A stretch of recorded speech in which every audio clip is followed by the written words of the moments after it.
కృపాంజలి కార్యక్రమానికి మిమ్మల్ని ప్రేమతో ఆహ్వానిస్తున్నాం.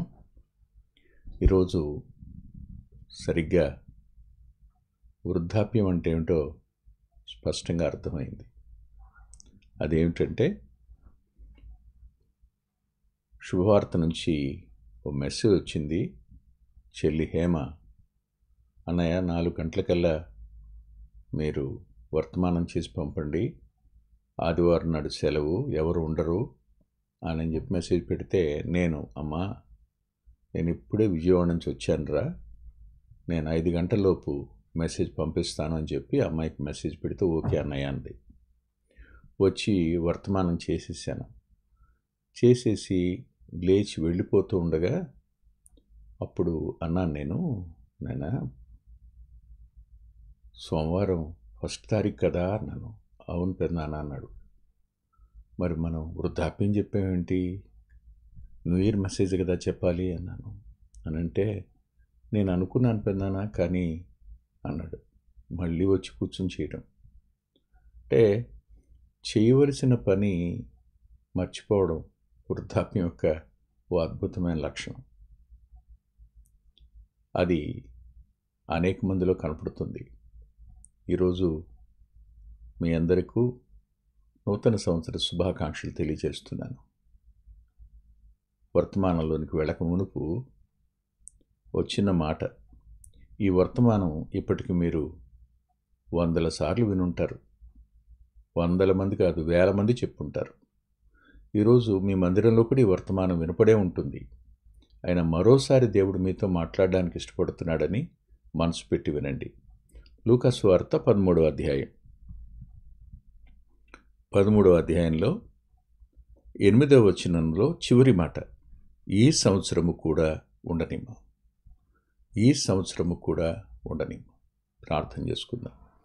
ప్రేమగల మా ప్రియ తండ్రి, కృపగలిగిన మా దేవ, లేఖనం మీది వివరించడానికి నీ దాసుడు శక్తిమంతుడు కాడు.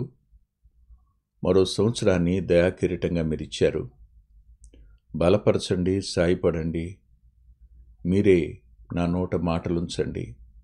పారాడే తలంపులన్నిటి నుంచి దూరం చేయండి. నెమ్మదినివ్వండి. వింటున్న మా ప్రియుల అంతరంగాలను మీరు ఆదరించమని యేసుక్రీస్తు ప్రభువారి పేరిట ప్రార్థిస్తున్నాం తండ్రి. ఆమేన్. ఆమేన్.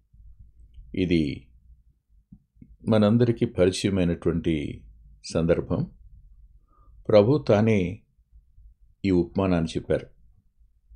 ఈ ఉపమానం చెప్పడానికి కారణం సందర్భం అయితే, హింసలు శ్రమలు అనుభవిస్తున్నవారు ఒక ప్రక్కన, శ్రమ హింస లేనివారు మరో ప్రక్కన కనపడుతూ, హింసింపబడుతున్న వారిని చూసి హింస లేనివారు వాళ్ళకి ఎందుకు అలా జరిగింది, వాళ్ళ రక్తం ఎందుకు చిందింది, వాళ్ళు ఎందుకు హింసింపబడ్డారు, ఆ గోపురం కూలిపోయి వాళ్ళు ఎందుకు చనిపోయారు, ఇలాంటి ప్రశ్నలు అడిగి తాము నీతిమంతుడు అనుకున్నట్టు,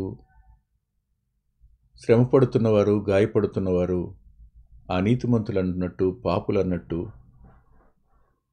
ఓ అభిప్రాయానికి వచ్చి అడిగిన ప్రశ్నకు ప్రభు చెప్పిన జవాబిది.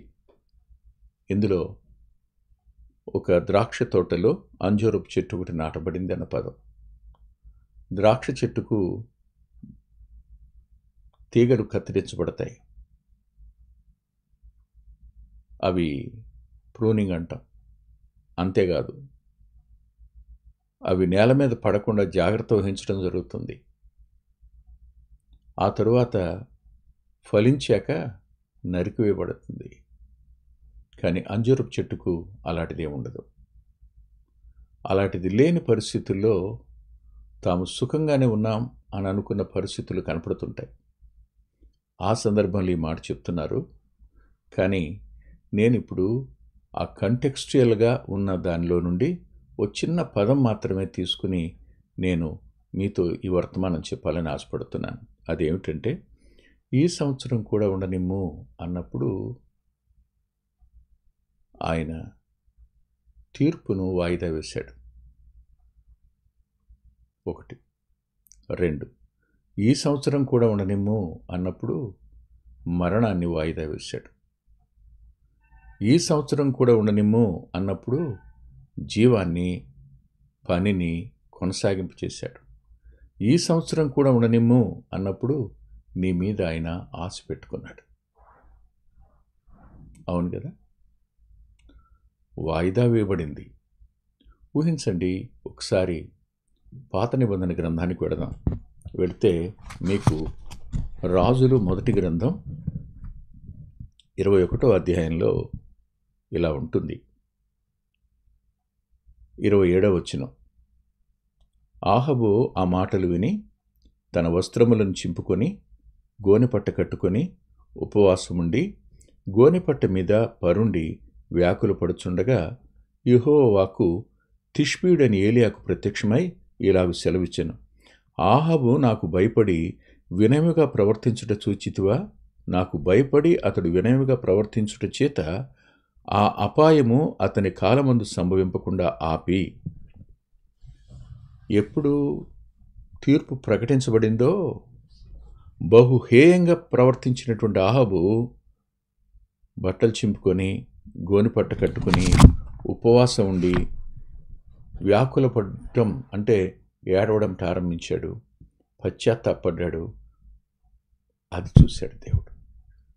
అంటే అతని పశ్చాత్తాపం 2 సంవత్సరాలే నిలిచింది. ఆ తర్వాత నిలబడ్డా. అయినా చాలామంది థియోలోజియన్స్ అతని పశ్చాత్తాపాన్ని పోనీ రిపెంటెన్స్ అన్నారు. కానీ నేనంటాను, దేవుడు పశ్చాత్తాపానికి విలువిస్తాడు. అది ఎలాంటి పశ్చాత్తాపమైనా విలువిస్తాడు అని చెప్పడం కొరకే ఆహాబు యొక్క ఉదంతాన్ని మన కోసం రాసించాడు. అతడు తగ్గించుకున్నాడు, వ్యాకులపడ్డాడు, కన్నీరు కార్చాడు. దాన్ని దేవుడు చూసి వాయిదా వేశాడు. ఈరోజు మనం గత కాలంలో ఏ విషయాల్లో తప్పిపోయామో వాటి విషయమై పశ్చాత్తాపడిన కారణాన మరో సంవత్సరం మనకు అనుగ్రహించబడిందేమో ఒకసారి ఆలోచించండి. ఆహాబు అయితే ఆ పశ్చాత్తాపాన్ని నిలబెట్టుకోలేకపోయినాడు. ఆ పశ్చాత్తాపానికి తగినట్టుగా బ్రతకలేకపోయినాడు. కానీ మనము అలాగ ఉంటే ఖచ్చితంగా తీర్పు ఒకానొక దినాన్న వచ్చి పెళ్ళున తల మీద ఉరిమినట్టు పిడుగు పడినట్టు అయ్యే ప్రమాదం ఉంది. ఆలోచించండి. వాయిదా పడింది పశ్చాత్తాపాన్ని బట్టి.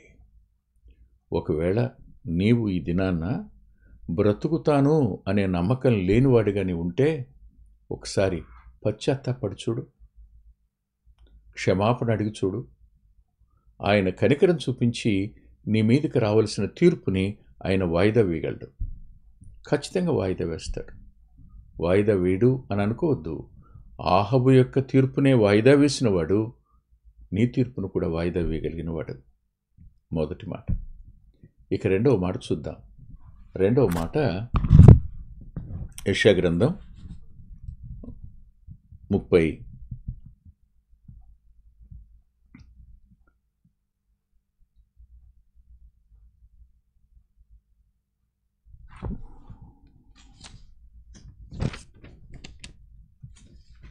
8వ వచనం, 8వ అధ్యాయం 38వ అధ్యాయంలో యెషయా హిజ్కియా దగ్గరికి వచ్చి, నువ్వు మరణం అవుతున్నావు, బ్రతుకవు గనుక ఇక నీళ్లు చక్కబెట్టుకో అనే మాట. అంటే మరణం యొక్క అంచున హిజ్కియా నిలబడ్డాడు, తీర్పు క్రింద ఆహాబు నిలబడ్డాడు, మరణపు అంచున హిజ్కియా నిలబడ్డాడు.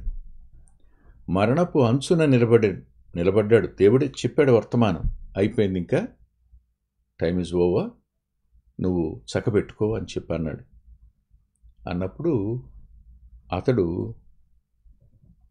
3వ వచనం, యెహోవా యథార్థ హృదయుడినై సత్యముతో నీ సన్నిధి నేనిట్లు నడుచుకుంటునో, నీ దృష్టికి అనుకూలముగా సమస్తము నేనిట్లు జరిగించుతునో కృపతో జ్ఞాపకం చేసుకునమని హిజ్కియా కన్నీళ్లు విడుచుచు యెహోవాను ప్రార్థింపగా.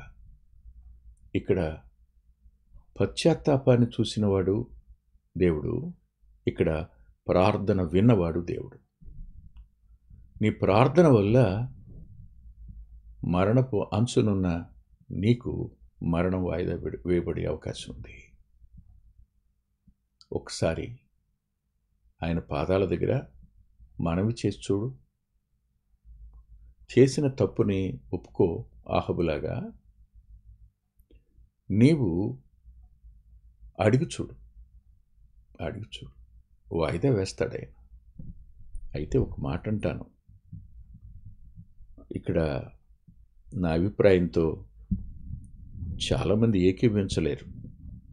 కష్టం అవుతుంది ఏకీభవించడం. ఎందుకు అంటే, దేవుడు వచ్చి అన్నప్పుడు వెళ్ళిపోవడమే క్షేమం, అందులో అనుమానం లేదు. కానీ ఉండాలని ఆశ ఉందా?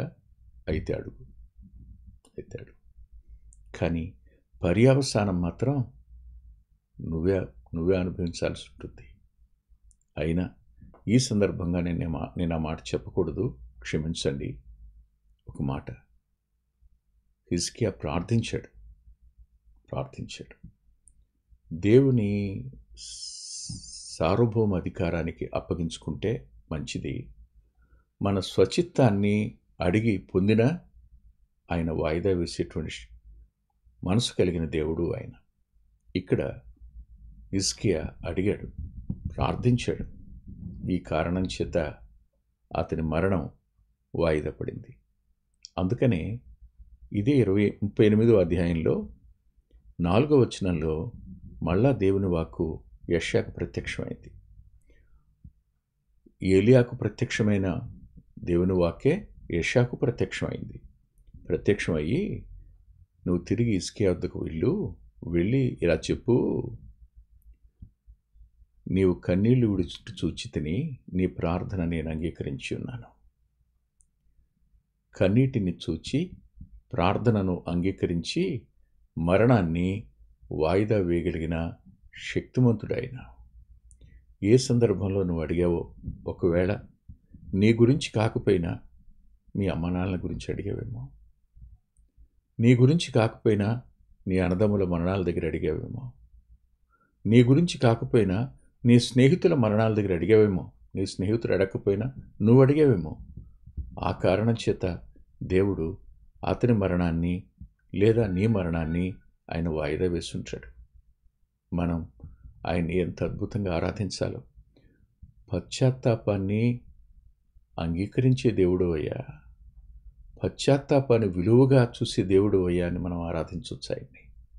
అంతేకాదు, కన్నీటికి విలువిచ్చే దేవుడు అయ్యా, ప్రార్థనను అంగీకరించే దేవుడు అయ్యా, మనవిని వినే దేవుడు అయ్యా, ప్రార్థనకు జవాబిచ్చే దేవుడు నాయనా అని మనం ఆయన్ని ఆరాధన చేయొచ్చు. 23 వెళ్ళిపోయింది, 24లోనికి అడుగుపెట్టాం. ఇప్పుడు మనం హృదయపూర్వకంగా దేవునికి ఆరాధించడం అనేది మంచి పని. హిజ్కియా కన్నీరు కార్చాడు, ప్రార్థన చేశాడు. ఈ కారణం చేత అతని మరణం వాయిదా పడింది.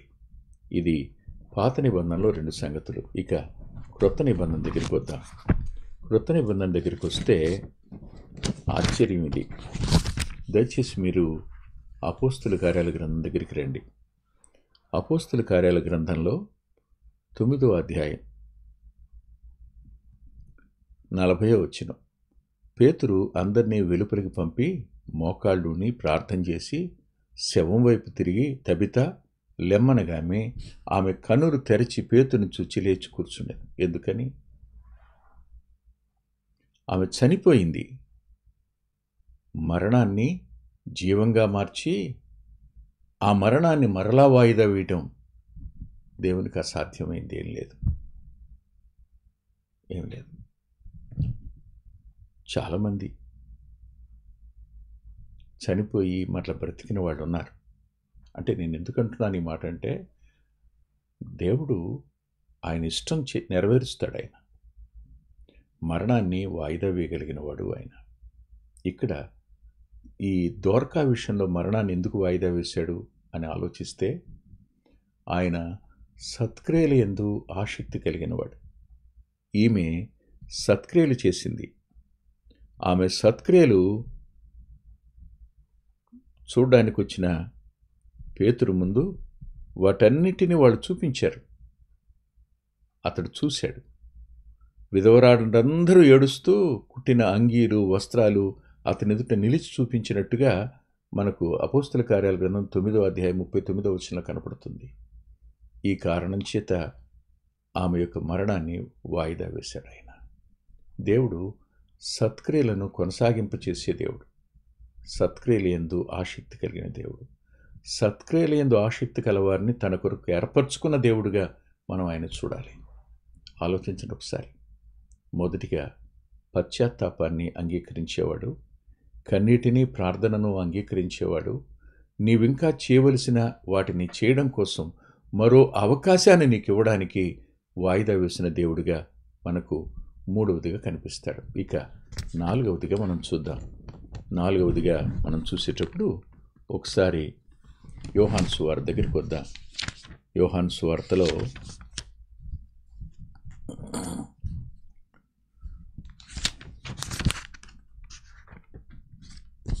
11వ అధ్యాయం 11వ అధ్యాయంలో 43వ వచనం. లాజరు బయటికి రమ్మని బిగ్గరగా చెప్పక చనిపోయినవాడు కాళ్ళు చేతులు ప్రేత వస్త్రంతో కట్టబడినవాడే వెలుపలికి వచ్చెను. అతని ముఖములకు రుమాలు కట్టి ఉండెను. అంతటి యేసు మీరు అతని కట్లు విప్పిపోనిడని వారితో చెప్పాను. ఇక్కడ కాస్త ఆలోచించి ఆగి నిదానించి చూద్దాం. లాజరు మరణించి 4 దినాలైంది. ఇప్పుడు ప్రభు వచ్చారు ఆలస్యంగా. వచ్చినప్పుడు కుటుంబంలో దుఃఖం ఉంటుంది, బాధ ఉంటుంది, నిరాశ ఉంటుంది, వేదన ఉంటుంది. కానీ దాన్ని తీసివేయగలిగిన వాడు ఆయన. తాను రక్షకుణ్ణని ఆయన ఆలస్యం చేసినా విడిచిపెట్టని వాడని, ఆయన ఆలస్యం మరింత మేలు కోసమేననే సత్యం యోహాను సువార్త 11వ అధ్యాయంలో మనకు కనపడుతుంది. ఆయన ఈ కుటుంబంలో ఉన్న ఇద్దరు అక్క చెల్లి, వారిద్దరిలో ఆయన ఏం కోరుకున్నాడో దానిని ఆయన నెరవేర్చడానికి వచ్చాడు. ఆయన ఒక ఆమె ఆయన పాదాల దగ్గర ఉంది, 3 సార్లు పాదాల దగ్గర కనపడుతుంది, కానీ ఎప్పుడు ఆరాధించింది కాదు. ఇంకొక ఆమె ఆయన కొరకు పనిచేస్తుంది, కానీ సణుగుతూనే ఉంటుంది.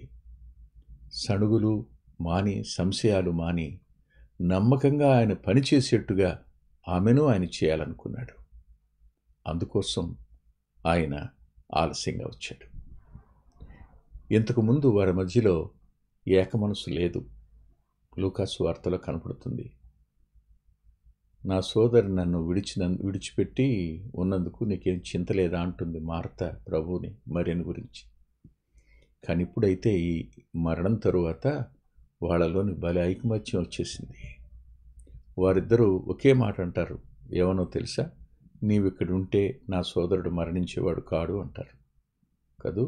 కొన్నిసార్లు నష్టం జరిగినట్టు కనపడినా ఆ నష్టం వెనక మళ్ళా తిరిగి సమకూర్చబడే ఐక్యత ఉంటుంది అనేది ఈ 11వ అధ్యాయంలో మనకు కనబడే సంగతి. సరిగ్గా ఇక్కడ ఆగుదాం. ఆయన మరియతో అన్నాడు, పునరుద్ధానమును జీవమును నేనే అన్నాడు. ఆలోచించండి. మానవ జాతి చనిపోయి తిరిగి బూడిదగానో లేదు మట్టి అయిపోవడమో ఎలా జరిగినా మంటికి తిరిగి చేరిపోతారు.